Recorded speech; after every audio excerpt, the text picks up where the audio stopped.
In this video, I'd like to talk about taking fear's power away.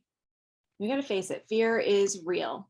I've often heard of the acronym false evidence appearing real as the acronym for fear. And I think sometimes that is the case. Sometimes we create the fears in our own mind that aren't existing in reality. But fact of the matter is, when you are in a leadership, coach, mentor role like you are in, and you're putting yourself out there to the world, you're putting your message out to the world, you're on your mission to try to make a difference in people's lives, fear is bound to come up. It's real, and the impact it can have on us is real. When I think of fear, I think of three major fears. I call it the fear trifecta. So the first of those three fears would be the fear of failure. That's the pretty standard. We've probably all been there. In fact, I've felt all three of the three fears in the trifecta. But fear of failure, I think, is completely normal. The thought that, okay, what if I put myself out there? What if I, do all the hard work, put forth all the action, and trying to make things happen, and then it doesn't succeed? I mean, that is a possibility. It's also a possibility it could succeed. So maybe not trying is the scarier thing. Could cause more fear. That could be another video. The second fear in the fear trifecta is the fear of other people's opinions, that judgment that sometimes halts us in our tracks because we are so afraid that if we put ourselves and our good work out there, not only could it fail, but gosh, what if I put myself out there, put my work out there, what I'm so passionate about and have my heart wrapped up in, and people don't like it? Or worse, they don't like me. And that's a real fear. It is a fear that one of my favorite mentors, Dr. Wayne Dyer, would say to let go of. In fact, he would always say, other people's opinions are none of my business. And I've really carried that with me over the years, because the fact of the matter is, when you do put yourself out there, your message, your personality, your good work, the services and products that you want to offer, you will be judged. There will be people that will have a favorable opinion of you and your work and your services and products, and there will be those that have an unfavorable opinion. And we have to decide which we're going to focus on, right? But that is certainly a real fear, that fear of other people's opinions and being judged, because we are hardwired for connection. We are hardwired with a desire to be accepted, to belong, to be liked. So that is a real fear for sure. Third fear that I think about often is the fear of success. And I know a lot of people think, I am not afraid of success. Bring it on, baby. But I've definitely experienced this as well. This is the fear where it's like, okay, if I put all this together, I put myself out there, what if I get so much opportunity that I can't keep up with it?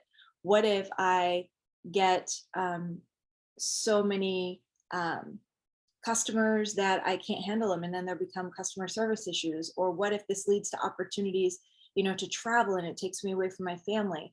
And that's certainly one that I had. And so we kind of sabotage ourselves because we have this fear that if I do become successful, can I handle that? I'm here to tell you can, because you get to set your healthy boundaries, and as you become more successful, you get to start delegating and outsourcing some of the work. So that's a beautiful thing. But nonetheless, the fear is real. So what I want to talk about with regards to taking fear's power away, we talked about the three fears, the trifecta, but now how do we take power away from fear in these scenarios? So I've got three solutions to throw your way. Number one is to create and have emotional accountability. Emotional accountability, this can come from family, friends. It's ideal if it comes from, I've learned, others in my professional space, whether it be a coach or a mentor or a community of like-minded professionals, that we can kind of have each other's back.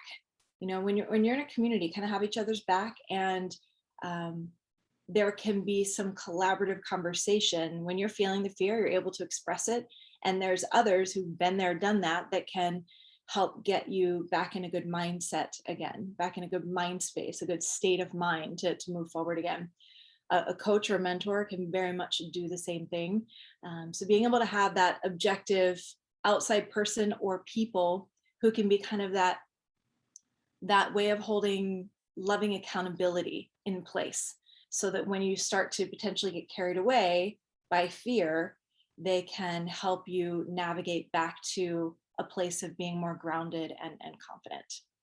So the second solution for taking fear's power away is just to work on certain muscles. There are certain muscles that would be your muscles of courage, your muscles of faith, your muscles of resiliency. These are emotional muscles, but they work much in the same way as your biceps or your core muscles, your quadriceps. They get stronger as you use them, and they get stronger as you tune into them. So when you think of faith and courage and resilience, how can we kind of flex those muscles? How can we really start to develop and encourage those muscles? A couple of thoughts that I have for you there. One is to remember your why. I think that anytime I have been in a situation where I'm dealing with a fear, any kind of fear, when I can take a step back, close my eyes, take a couple of deep breaths, and then ask myself, okay, why am I doing this? Like, what's my why? That why, of course, is always the inspiration for what's caused me to take action toward my dreams to begin with. And so if I take some time to let that why bubble up, then that is honing my faith, because I started moving in this direction based on the guidance of that inspiration, that inner voice, that inner wisdom, that intuition, whatever you'd like to call it. And I have faith in that. And so that helps you kind of flex your faith muscle. It's just remembering your why. Another thing I love to do that I highly encourage you to do is to look back at feedback that you've gotten along the way, whether it's in the specific role that you're in right now, delivering the exact product or service that you're delivering now, or anywhere along your leadership journey, when you've gotten feedback from those that you have supported, you've lifted up, they have given you feedback on the great work that you've done, the impact that you've made on their life. In my workspace area, in my office downstairs, I actually have kind of a wall. I have a little mini vision board, and I have some pictures of family, part of my why, my son. But then I also have cards and letters from clients who have shared with me the impact that I've had on their lives. I have them visible. They're not in a drawer where I have to go look them up.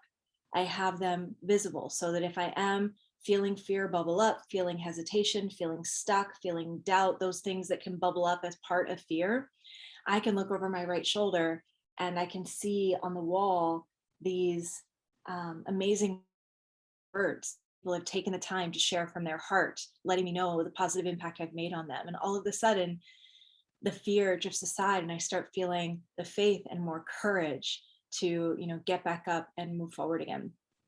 And then finally, with regards to kind of flexing these muscles, I just want to remind you of my favorite acronym.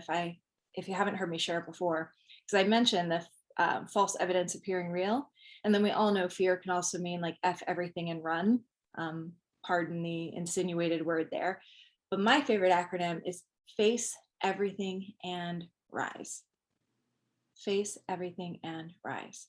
This is your opportunity to look yourself in the mirror and straight into your eyes and say, hey, you, you have been through successfully.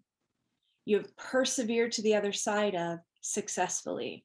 You have made it through successfully 100% of every challenge, every obstacle, every circumstance that life has thrown your way.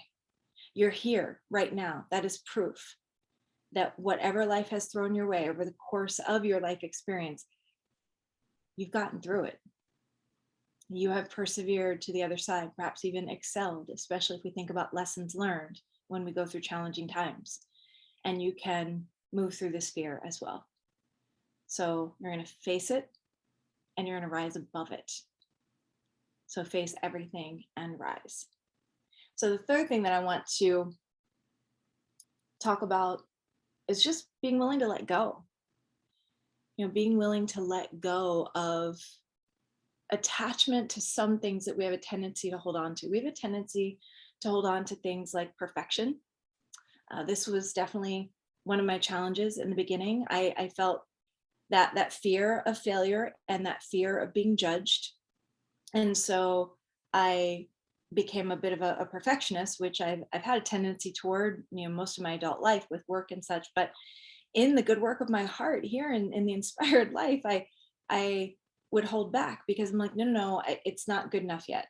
If I'm going to put it out to the world, I want it to be perfect. And guess what? It's never perfect. And that's awesome. You want to know why that's awesome? Because people don't want perfect. People out there are not looking for perfection. They're looking for real. They're looking for authentic. They're looking for real, authentic guides, mentors, coaches who are showing up with a desire to help them. So perfection's got to go. Okay. Don't let perfection be the enemy of good. So when you're on this path, it's always progress over perfection. Perfection, no, it doesn't exist. So you got to let it go. Judgment, very similar. We tend to judge ourselves, where we'll create something and then we'll pick it apart. We'll be judgmental and be overly critical. And that can stop us from putting things out there too, putting ourselves out there, putting our message out there, putting our products and services out there, because we just judge it and criticize it to death. Gotta let it go. Gotta let it go. Again, that kind of ties into perfection a bit, because you're criticizing it and judging it because it's not absolutely perfect or ideal. And again, getting it out there is what is going to take you forward. Holding on to it is going to keep you stuck. So you got to let go of the judgment, which means you've also got to let go of the comparison. There are a lot of amazing leaders out there, and I have great news for you. There's room for all of us. And the world needs every single one of us to step up, to show up, and to shine our light, being willing to lift others. In fact, there are not enough of us, I would say. There are not enough difference makers in the world who are focused on trying to make a positive difference in the lives of other people. So you don't have to worry about any kind of competition or any kind of comparison of like, well, is she doing better than I am? Is he doing better than I am?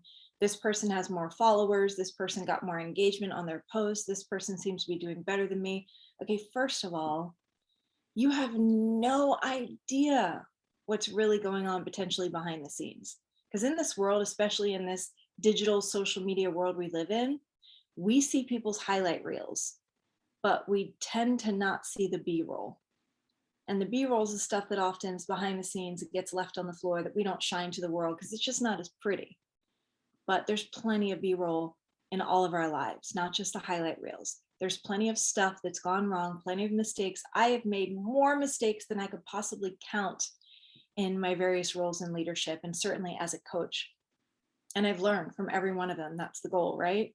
Is that we are able to take lessons and move forward and become stronger and better at what we do. But boy, have I learned a lot from making lots of mistakes.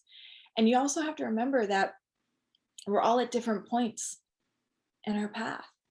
And you may be comparing yourself to someone who's been at this for a decade, and you just started a year ago, maybe. And so it's really unfair to yourself. And you know what? It's unfair to the people that you could be helping, because you're allowing yourself to stay small because you're afraid that you'll be compared to others who are doing better.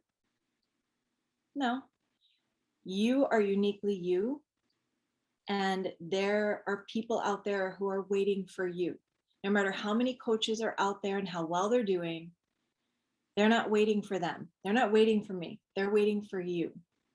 You're the one that will be the guide that resonates most for them. And so you have to let go. You have to let go of that comparison and let go of the doubt. Fear leads to so much doubt. We doubt in our capabilities. We doubt in doubt our ability to get the job done. You are more capable than you will likely ever give yourself credit for. And in the areas where you're not yet capable, you don't have the knowledge or the skills yet, That's okay. You can learn. All you have to believe is that you can become capable. It is not necessary to be fully 100% capable in this moment for accomplishing everything you want to accomplish within your dream. It's just necessary to believe that you are capable of learning what needs to be learned to get there. So you gotta let the doubt go as well. And then we did talk about other people's opinions, but I'll just circle back around to that because we gotta let that go. Other people's opinions are none of your business. They're welcome to have their opinions. It's none of your business. Stay the course, being authentically who you are, continuing to take the power away from fear with the different things that we talked about so that you can continue to show up confidently, shining your authentic, unique light onto the world. And those who find resonance with you, with your message, with your mission, with how you can help them, they will show up. They will find you. And that is a beautiful thing. So that is how we ensure we take fear's power away and allow our faith and courage and resilience to rise above. So with that, I am in your corner, rooting you on to take your power back, to not let fear rule the day so that you can stay the course and continue to move toward your dreams, your inspired life, and your ability to make a positive impact on others. Until our paths cross again, please know that I'm sending you much love, difference maker. Take care.